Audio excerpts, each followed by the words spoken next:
Bonjour à tous, bienvenue sur la chaîne Juris Business, la chaîne qui vous simplifie le droit des affaires. Peut-on vendre un fonds de commerce avec ses dettes? C'est une question qui est récurrente, que beaucoup de personnes se posent lorsqu'elles vont vendre ou aussi lorsqu'elles vont acheter un fonds de commerce. Ils se demandent si justement en achetant ce fonds de commerce, elles vont se voir imputer les dettes du vendeur. Alors sur ce point, notez qu'il y a un principe. Par principe, les dettes ne sont pas transmises à l'acquéreur lors de la vente d'un fonds de commerce. Mais c'est pas que les dettes. En fait, les dettes, qu'est-ce que c'est? C'est une conséquence d'un contrat. On a contracté avec quelqu'un, on lui doit quelque chose. Donc là, sur le code de commerce, je vous épargne la lecture du pavé, mais on a une exclusion de principe des contrats.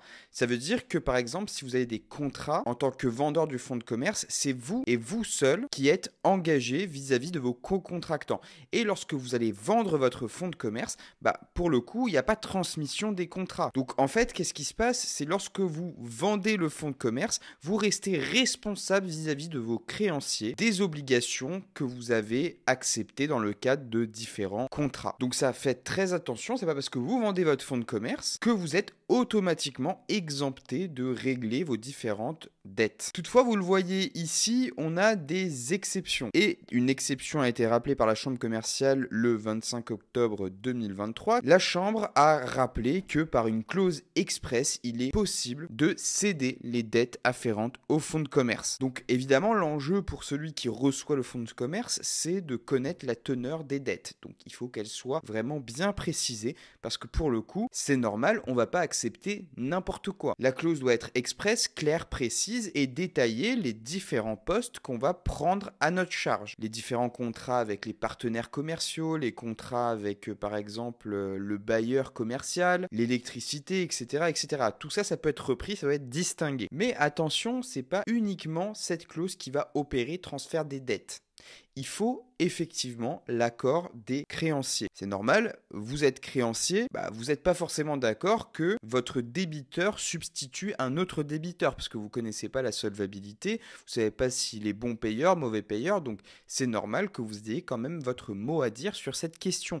Donc il faut systématiquement recueillir l'accord des créanciers qui sont concernés. Lors de la vente, il y a certaines dettes pour lesquelles on va demander au cédant, donc celui qui va céder le fonds de commerce, on va lui demander de s'acquitter de ces dettes-là. C'est notamment les dettes qui vont être plutôt long terme, comme les dettes bancaires par exemple. Vous avez fait un prêt dans l'objectif de développer votre fonds de commerce, potentiellement c'est le moment de le rembourser. Donc faites ici attention aux indemnités de résiliation anticipée du prêt. Bref, ça c'est possible, mais c'est pas systématique. Ça arrive souvent cependant. Ensuite, sur l'acte de vente, on va pas trop s'attarder parce qu'on a répondu déjà à la question principale, mais sur l'acte de vente, effectivement, il doit y avoir mentionné l'état des privilèges et des nantissements associés au fonds de commerce. Donc, s'il y a des privilèges ou des sûretés, par exemple un nantissement, ça doit être in fine prévu par l'acte de vente. Ça peut pas être une surprise pour celui qui va acquérir le fonds de commerce. Parce que les dettes, c'est pas uniquement matériellement une obligation de payer, c'est aussi potentiellement un nantissement qui vient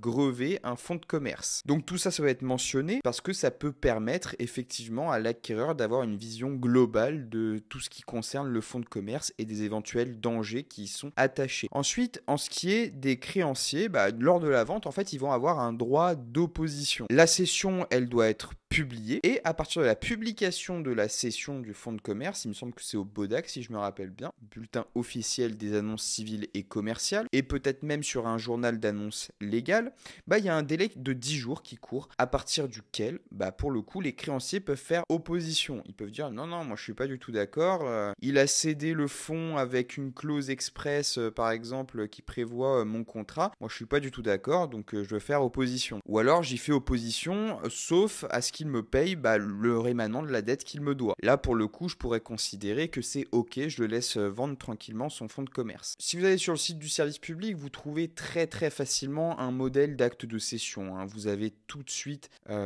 un modèle qui est valable. Donc vous voyez, ça ressemble un peu à ça. Je vais vous zoomer un petit peu la chose. Hop, hop, hop. Donc voilà, rédacteur de l'acte, madame, monsieur, mademoiselle, date de l'acte, les parties à l'acte, donc les différentes parties prenantes tout simplement, l'adresse du fonds, etc. Le cessionnaire, donc celui qui va recevoir le fonds. C'est une personne physique ou une personne morale, donc une société, son adresse, etc. L'objet de l'acte de cession, donc la nature du bien. Est-ce qu'on va céder en pleine propriété ou on va faire un démembrement, donc transmettre l'usufruit et la nue propriété, l'un ou l'autre, ou ici la pleine propriété, les deux. Est-ce qu'on va transmettre des biens meubles autres qu'un fonds de commerce ou alors est-ce qu'on va transmettre un fonds de commerce? Le fonds de commerce, c'est des éléments corporels, incorporels, qui ne comprennent pas, comme je vous l'ai dit, les contrats, qui ne comprennent pas les immeubles non plus, donc faites attention à ça. On va ici venir détailler le ou les biens. On va mettre ici la valeur. On a option de modalité de paiement, donc numéraire, chèque bancaire, virement postal, etc. Clause générale, donc là du coup on va pouvoir rédiger nos clauses. Et ensuite on a une modalité qui est très intéressante, c'est